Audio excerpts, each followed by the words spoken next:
مثل شرکت کننده قبلی قرار مانی هم وسط دیتش کلی ترور کنیم. اول بهش یه چالش میدیم. بگو املاک.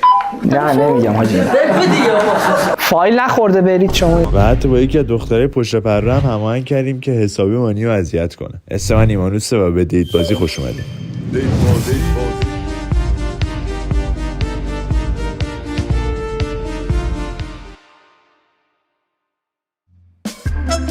بچه خوش اومدیم به ویدیوی دیگه. مهمون ویژه‌مون اینجا مانیه. من نوکر همتونم. میخوام قلقم کنم. قلقم نبود؟ علی هم اینجا داریم راستی.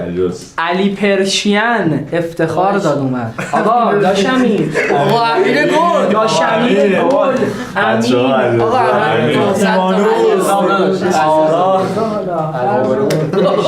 آره داریم. ویدیومون اینطوری که باید چالش اول چیه؟ یه اینفلوئنسر معروفی تو چالش اول. خب هر چی میگن یه آدم گنده. ببین یعنی آره یه آدم گنده ای. وقتی میخوای خودتو معرفی کنی اصلا میگی نیاز معرفی نیست. همتون منو میشناسید. گرفتم. اینجوری. برای راند اول اینجوریه. الله آماده ای. بازم تو 20 من بهت میگم تو 20 بهم بگی. الله. آقا برم. آقا برو. موفق باشی. آقا این بوسو من